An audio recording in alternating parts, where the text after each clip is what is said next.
Hey everyone, and thank you for checking out the Movies at Work podcast show. My name is Justin, and I am 1/3 of your podcast co-host. Joining me on this call, and we have the Drewness. What up? I don't know. No, it's fine. But thank you again for checking us out. Be sure to check us out on Instagram, Movies at Work, and also send us an email at moviesatworkpod@gmail.com if you have any questions or if you have any topics you want us to cover on our show. On this particular episode, we wanted to talk about continuing the conversation from the the DC Fandome event that happened this past weekend. More particularly about the Multiverse panel that they did and also the Flash panel, because I figured just after watching both of those, they sort of coincided with each other, and the multiverse discussion, as we were going to break down and talk to you guys with right now, would sort of explain DC's direction that they're going with their movies right now. A lot of times people have questions about why is this person Batman in this movie and this a different Batman? Why is this different from this one? Why does it look different? They did a multiverse video to talk about, what the multiverse means. Both Marvel and DC have their own version of the multiverse, and DC is really leaning into the multiverse, like mythology and the concept behind it to explain, what they're doing with their movies moving forward. So we just want to talk to you guys about the multiverse and also the upcoming Flash movie that is coming in the next couple of years. Yeah. So let's talk about the elephant in the room. Okay. Right. So, excuse me. With this multiverse, look, so Marvel. What is a multiverse? Let's start there. Okay, so the multiverse is basically just different versions of the Earth, of the world, of the universe. So, there are theories out there that you when you make a decision, you have your one reality of that decision you made, and there's another reality where you made a different decision. Right. And in comics, it's the same shit. Basically, there are different versions of the same characters in different worlds. So there are some worlds where it's Batman isn't Bruce Wayne, it's Thomas Wayne, because Bruce Wayne got killed when he was a kid. Or there's a version of Harley Quinn that's completely normal. And there's in Marvel, there's Spider-Man, Miles Morales, and then there's Peter Parker. There's Peter Parker, and right. then there's all different kinds of versions of characters, and they brought that into the movies. Specifically, Marvel has their own version. They haven't really delved into it yet, which is fine. And DC is really just expanding on that as we speak. They already started with the TV shows. They already have 6 shows out now on the CW, I think. So they have. So they did talk about the show. So they had Supergirl. Supergirl. They have the Flash. They have the Arrow, which started off everything. The Legends of Tomorrow. They have Batwoman, and then they also have Black Lightning. So those are the 6 TV shows. And the TV shows, because of how they all started before, not all of them exist on the same planet or the same world. I think the Flash and maybe Arrow does, but Supergirl lives on his own separate planet. Yeah, and I think different multiverses, literally different multiverses, and that's they tie together to fight for big events and stuff like that. And so with the movies, it's the same thing. And literally, the movies can cross over because honestly, this gives you freedom to have fun with these characters and do more with them. And with the movies, it's the same thing. So why do we have a Batman played by Ben Affleck, and then we also have one by Robert Pattinson? They're in different worlds. They're different multiverses. Earth 1, Earth 2, Earth 3, Earth 37, whatever. Just different versions of the same character. They can coexist one way or another in how they interact with each other. I know it sounds complicated, but frankly, if you just think about it for more than 1 second, it just makes perfect sense. Different worlds. You can be creative with it. You can have fun with it.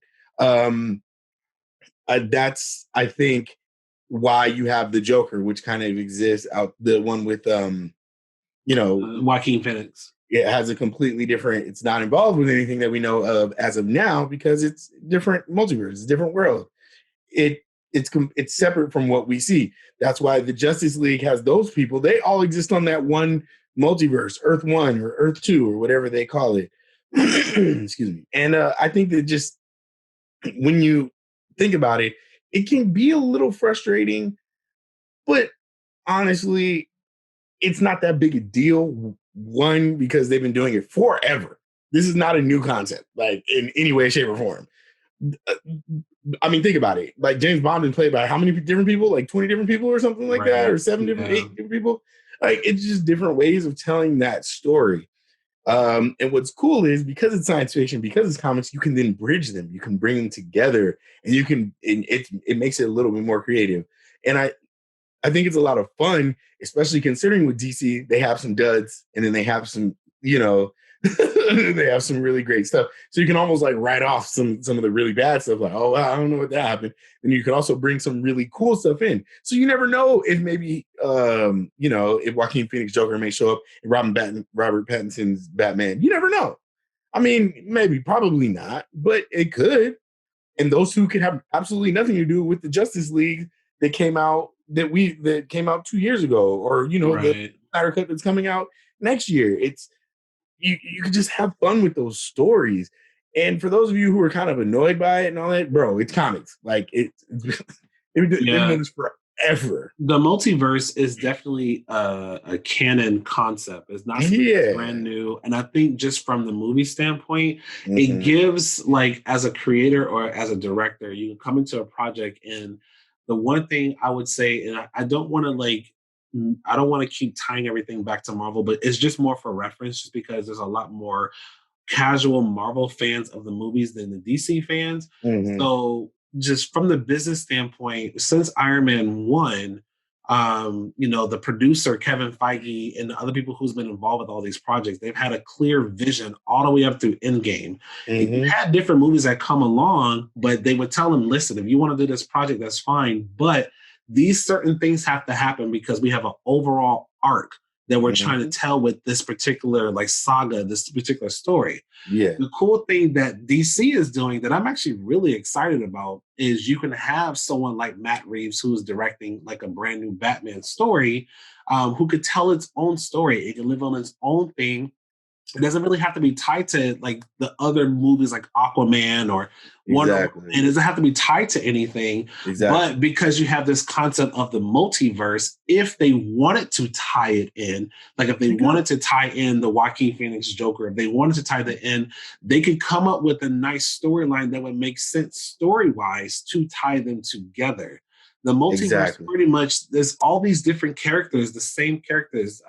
In the past 15 years, we've had Robert Pattinson, who's going to play the new Batman. We've had Ben Affleck, who just played the Batman in the Justice League movie. And we've had Christian Bale play Batman in the Nolan series. It's 3 different Batmans. You know what I mean? So in past 15 years, if they wanted to tie them together just because of the concept of the multiverse, they could do that. Yeah, and you can have fun. Like I said, you can have fun with it.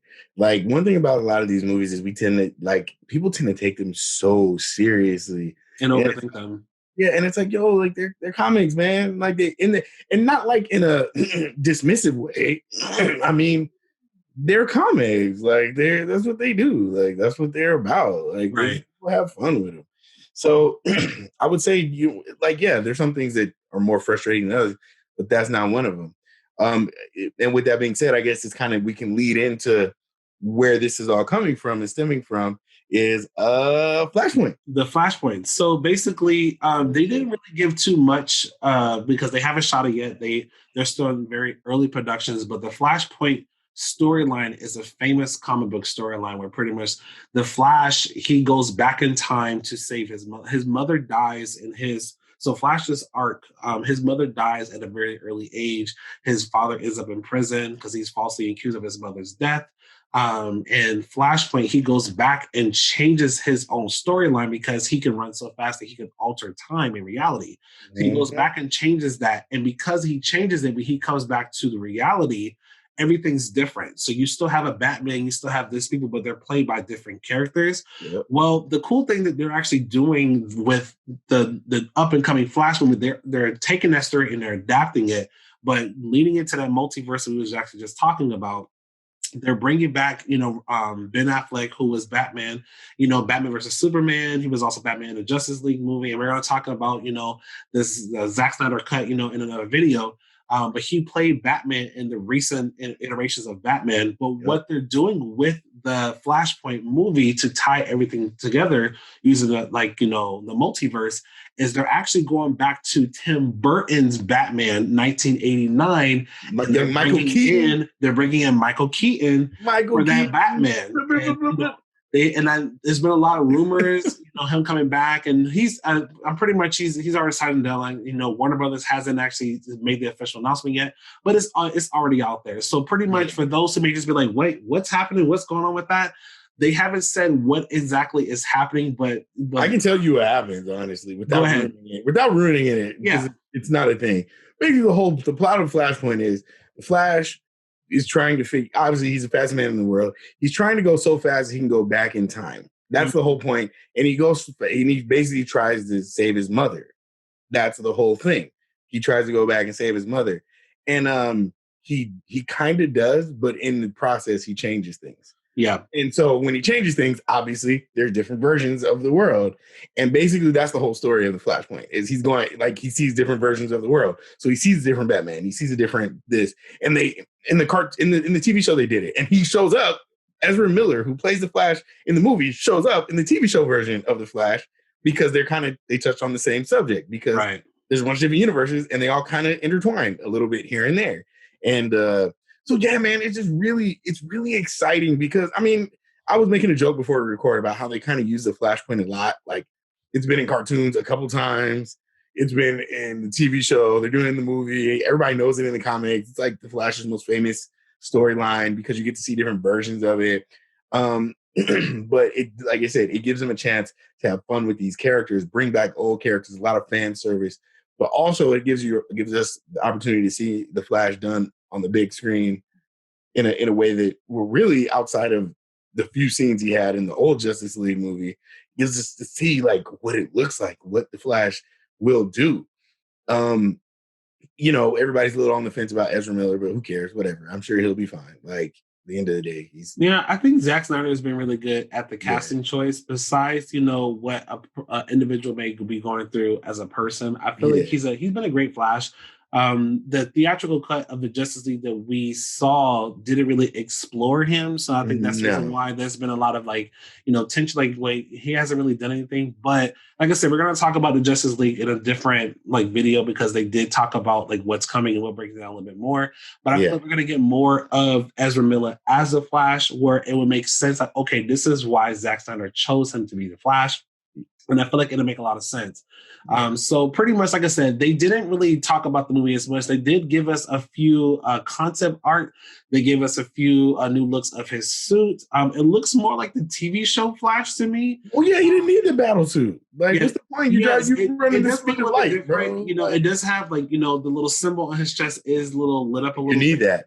But they do show a silhouette of Batman. There's been a lot of speculation that's Michael Keaton's Batman. But like I said, we're going to have both Ben Affleck and we're also going to have Michael Keaton's Batman from, the Tim Burton's 1989 Batman in there. So we don't know which one is going to be it.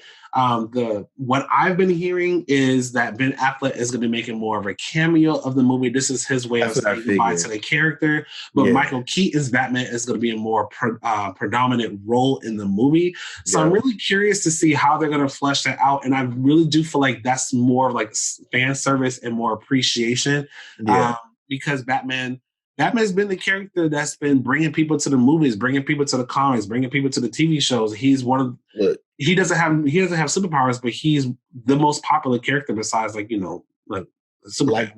we talked about in the podcast, last week's podcast.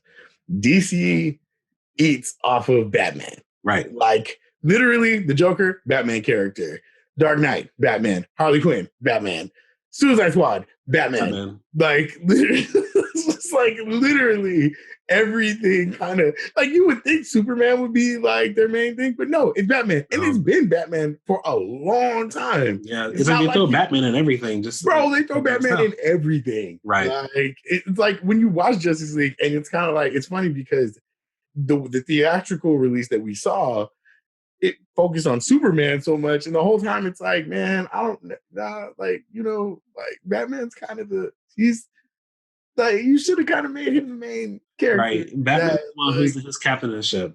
Yeah, he's the captain of the ship. Until Superman kind of, stands in, but you know what it is? Batman's not the captain. Batman, he's the one making sure the captain doesn't do dumb shit. Right. That's the whole thing. Batman's the one. Superman generally is considered the leader of the Justice League, but it's always Batman who's this is a terrible idea. We shouldn't do it. every time. Like every time it's always Batman. I'm like, I don't think this is a good idea. Let's not do that. I may not have superpowers, but I'm the greatest detective in the world. So listen to me. Except for in Batman vs Superman, we're not going to go there. We're not gonna talk about it. We're not going to even bring it up. It's fine though. But I'm actually really excited. I'm actually excited for this concept of the multiverse because, and like I said, we're going to talk about the panel, the Batman in a different video. Where Robert Pattinson is actually playing Batman, and I know there's been a lot of controversy, but we're gonna break it all down. Don't worry about that. But it's exciting to give creators and directors a platform to explore and say, pretty much take this project and do what you feel is necessary with it, and let's see what you come up with, and you don't have to worry about an overall arc. Yeah. And if we need to tie it together, we can tie it together, in the future. But do your own thing, and I think that's the reason why we got a brilliant movie like The Joker. Because if who was the director of The Joker? Do you remember? Let me Google it right now. Well, so while he's looking it up, if we would have had that movie, but the director at the time was like Todd Phillips, that was his name. Yeah, you said it as I was about to. It was right here. No, so Todd Phillips directed, the movie Joker that came out last year with Joaquin Phoenix, and his, when he was talking about it, he said that was my movie, like that was it. And as a studio executive, you're like, oh no, we want to tie this into it because people loved it. It's like, no, like this was it.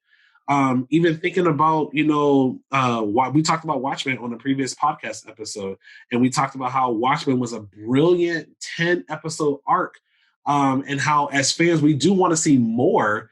And up until recently, it had absolutely nothing to do with any other DC comic. No, literally, those characters did not exist in any other world. It just their own DC comic world. They had their own universe that you had to deal with. They did change that recently, but up until then, absolutely had nothing to do with it. So. Right, but it gives the freedom and the creativity of the person who's in charge of it to say, let me tell my own individual story because I want to tell a story. Not necessarily I have to tell a story as a part of a bigger story. I just want to tell my story. And if later on we need to connect it, we can connect it with the multiverse because like that is canon. That's an actual thing. It's not something that we were just making up now just because we want to tie everything together. No, it's been around, since comic books has been out. The multiverse is definitely a thing. One of the biggest storylines that we talked about is the Flashpoint storyline, which is a whole multiverse and everything like that. So that's what we're getting. We're getting the Flashpoint movie. I don't think that's the official title yet, but they are working on it. There are, there's already concept art. It's supposed to be out, I think, in a couple of years. But we wanted to talk about the multiverse panel and the Flashpoint at the same time because some of these movies that we're going to talk about in other episodes or other videos, would make a little bit more sense if you could understand the concept of a multiverse. Exactly. So with that being said, let us know what you guys think. Let us know, did you like Ezra Miller as, the Flash in the Justice League movie? We only saw a glimpse of him in Batman versus Superman. Do you understand what the multiverse is? Do you like that concept? Do you like? And if you don't, I'm gonna roast you. No. If you don't get it, I'm here to judge. We will educate you. We will not roast you. That's my version of educating is roasting you. Roasting you. But yeah, be sure to check us out. Like we said before on Instagram, Movies at Work. Send us an email, moviesatwork@pod@gmail.com. We love talking with you guys, and we have a lot more great concept and topics to come up with. And until next time, we'll see you guys later.